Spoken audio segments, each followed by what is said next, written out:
사도행전 4장 32절, 35절까지 우리 한 목소리로 합독하시겠습니다. 시작.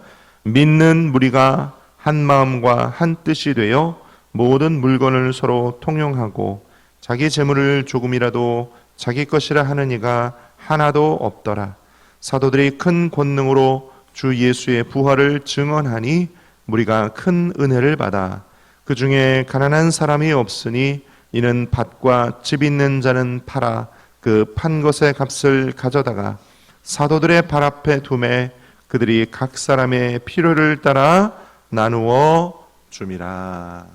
아멘. 제목을 한번 따라 할까요? 초대교회 성도들의 생활 특징, 이런 제목으로 사도행전 4장 32절로 35절까지 말씀을 나누기 원합니다. 32절에 보니까 믿는 무리가 이렇게 되어 있죠? 믿는 무리, 초대교회 성도들을 말합니다. 초대교회 성도들이 32절 한 마음과 한 뜻이 되었다. 그래서 모든 물건을 서로 통용하고 자기 재물을 조금이라도 자기 것이라 하는 이가 한번 따라할까요? 하나도 없더라. 하나도 없더라. 사도행전 4장의 이야기를 가지고 많은 신앙생활에 정치적인 성향을 결부시켜 신앙생활을 하거나 또는 설교를 하는 그런 분들의 주장을 빌어 이야기한다면 공산주의가 기독교에서 나오지 않았냐, 그렇게 이야기를 합니다. 공산주의와 기독교가 일치한다. 공산주의가 그런 거 아니냐, 자기 것이 없고 다 똑같이 다 공평하게, 기독교에서 나온 게 아니냐. 근데 여러분, 오늘 성경 말씀 보니까 자기 재물을 자기 것이라 하는 이가 하나도 없다, 이렇게 되어 있어요. 자기 것으로 주장하고 자기 것으로 소유를 열심히 취하는 사람이 하나도 없다. 그런 말은, 그럼 이 하나도 없다라는 말은 자의적입니까? 타의적입니까? 생각해 보세요, 여러분. 이건 내 거야! 이건 내 거야! 라고 꽉 움켜쥐고 자기 것으로 끝까지 주장하고 취하고 빼앗고 이런 사람이 하나도 없다. 이 말은 자의적이에요? 타의적이에요? 자의적이죠? 그렇죠? 초대교회 안에서는 이건 내 거야! 라고 서로 다툼과 소유권 분쟁을 하는 사람이 하나도 없었다라는 말은 자의적인 것입니다. 자발적인 것이에요. 초대교회 안에서는 자발적으로 서로 물건을 통용하고 자기 것이라 주장하는 사람이 없었다. 이게 공산주의와 기독교가 다른 점입니다. 자발적인 것이었어요. 공산주의 이론이나 어느 한 사람이 누군가의 것을 서로 빼앗아 가지고 공평하게 나눠준 것이 아니라 초대교회는 전부 다 자발적으로 서로 내 것이라 주장하는 사람이 없었다라는 거예요. 이건 어떻게 가능한 일이에요? 한 사람의 독재가 야, 니네 다 내놔, 다 빼앗아 가지고 다 공평하게 다 나눠주면 가능한 일이에요? 아니요. 그렇게 해서는 절대 가능한 일이 아니에요. 초대교회에서는요, 한 사람도 자기 것이라 서로 주장하는 자가 없이 성령으로 말미암아 신본주의를 했기 때문에 이게 가능한 일이었어요. 한번 따라할까요? 성령으로 신본주의.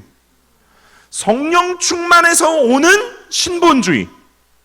성령 충만에서 오는 신본주의 때문에 초대교회 안에서 한 사람도 자기 것이라 주장하는 사람 없이, 한 사람도 자기 것으로 소유하는 사람 없이 자발적으로 물건을 서로 통용하는 일이 벌어졌다. 이게 오늘 사도행전 4장이 보여주는 초대교회의 모습이에요. 공산주의와는 완전히 다르죠. 공산주의는요, 공산주의라는 말은 우리 한국에서 만드는 말이고, 사실은 이게 원래 의미는, 원래 용어는 마르크스 레닌주의예요. 마르크스 레닌주의는요, 성경을 빌어서 만든 짝퉁 이상주의입니다. 마르크스 레닌주의는요, 계급투쟁이라는 이름으로 유산자, 재산을 가지고 있는 사람들의 것을 무산자, 노동자, 이런 사람들이 취하는 거예요. 빼앗는 거예요. 죽창으로, 무력으로, 계급투쟁의 이름으로.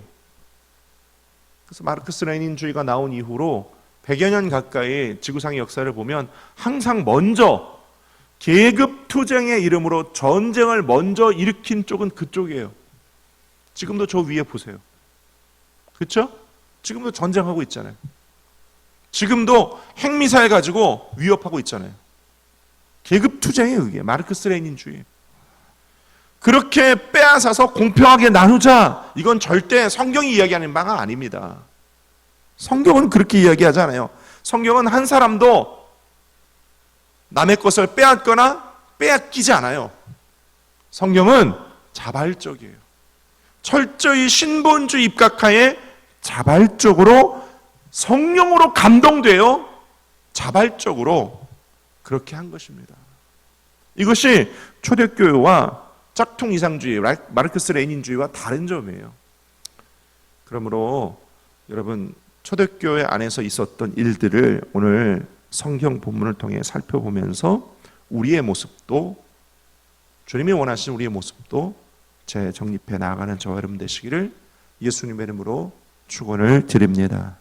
첫째로 초대교회 성도들은요, 소유권을 포기했어요. 따라할까요? 초대교회 성도들은 소유권을 포기했어요.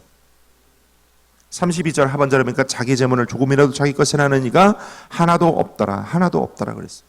사도행전 2장에도 보면요, 44, 45절 믿는 사람이 다 함께 있어 모든 물건을 서로 통용하고 재산과 소유를 팔아 각 사람의 필요를 따라 나눠줬어요. 자기 것을 팔아서 나눠줬어요. 자발적이에요. 누가 시켜서 억지로 총과 죽창으로 시켜서 한 게 아니에요. 자발적이에요. 저를 보세요. 그럼 왜 이렇게 자발적이 됐을까요? 어떻게 이렇게 자발적이 됐을까요? 성령 충만하면요, 오순절 마가다락방에서 성령 세례 받고 성령 충만하면 삶의 가치관이 달라지게 돼 있어요. 삶의 가치관. 이게 무슨 말이에요? 내 삶의 주인이 누구인가가 달라진다는 거예요. 내 삶의 주인이 누구인가가 명확해져요. 성령 세례 받고 성령 충만하고 나면 내 삶의 주인이 누구가 되는 거예요? 내 삶의 주인 나예요? 아니요. 성령 충만하고 나면 내 삶의 주인이 하나님이 되시는 거예요. 할렐루야.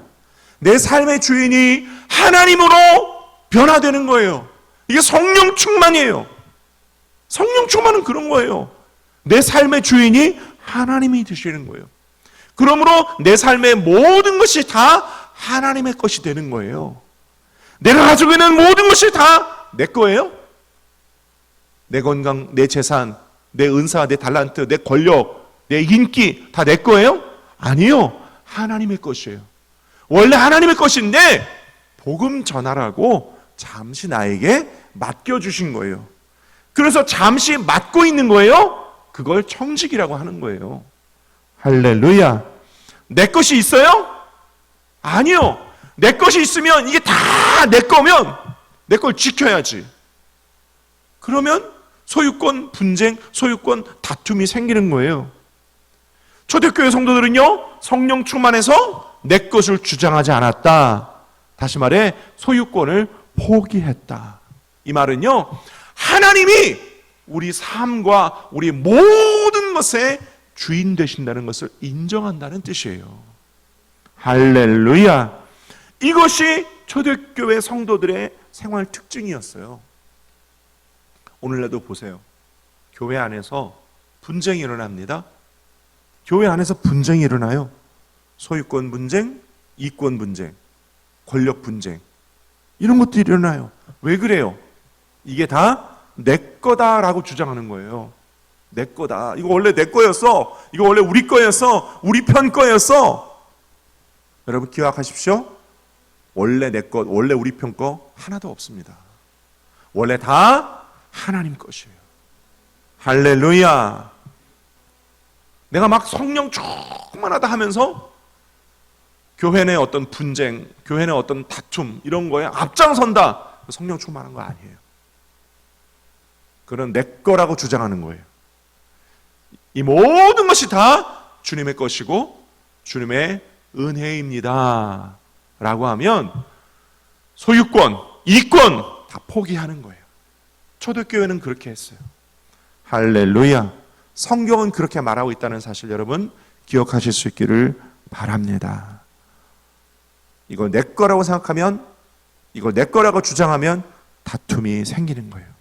두 번째, 초대교회 성도들은요, 그들은 구제에 풍부했어요. 한번 따라할까요? 구제에 풍부하였다. 34, 35절 보면요, 그 중에 가난한 사람이 없으니 이는 밭과 집 있는 자는 팔아 그 판 것의 값을 가져다가 사도들의 발 앞에 두매 그들이 각 사람의 필요를 따라 나누어 줌이라 그랬어요. 고린도후서 8장 14절에도 보면 이제 너희의 넉넉한 것으로 그들의 부족한 것을 보충함은 후에 그들의 넉넉한 것으로 너희의 부족한 것을 보충하여 균등하게 하려 함이라 이렇게 기록하고 있어요. 여러분 구제의 목적이 뭘까요? 구제의 목적. 구제의 목적은요, 오늘 34절 상반절에 나왔듯이 그 중에 가난한 사람이 없으니, 이게 구제의 목적이에요. 한 달에 그 중에 가난한 사람이 없으니, 저를 보세요. 초대교회 안에 가난한 사람이 있을 수 있어요, 없어요? 있을 수 있어요. 어떤 초대교회 안에 어떤 한 성도가 가난할 수 있어요. 그런데 구제는, 그 구제의 목적은 교회 안에 가난한 사람이 없게 만드는 게 이 구제예요. 가난으로부터의 구원이에요. 구제는 가난으로부터의 구원. 원래 이 가난으로부터의 구원은 하나님의 뜻이었어요. 왜냐하면 가난은 아담과 하와의 번제로부터 온 것이거든요. 아담과 하와의 범죄 때문에 에덴 동산에 죄가 들어오고 가난과 질병과 저주가 들어오면서 인간의 우여곡절이 생긴 거 아니에요? 아담과 하와의 죄 때문에 이 가난이 왔어요. 가난은 하나님의 뜻이 아니에요. 하나님은 가난으로부터 우리를 구원해 주기를 원하세요. 할렐루야. 그 삼중 축복도 영혼이 잘됨 같이 범사가 잘 되는 게 하나님의 뜻이에요. 할렐루야. 초대교회는 이 가난으로부터의 구원 사역을 성도들이 예수님의 이름으로 했다 이 말이에요. 예수님의 손이 되고 예수님의 발이 되어서 가난으로부터 그들을 구원하는 것이 구제인데, 이 구제를 성도들이 시행했다. 예수의 이름으로. 초대교회는 그렇게 했다.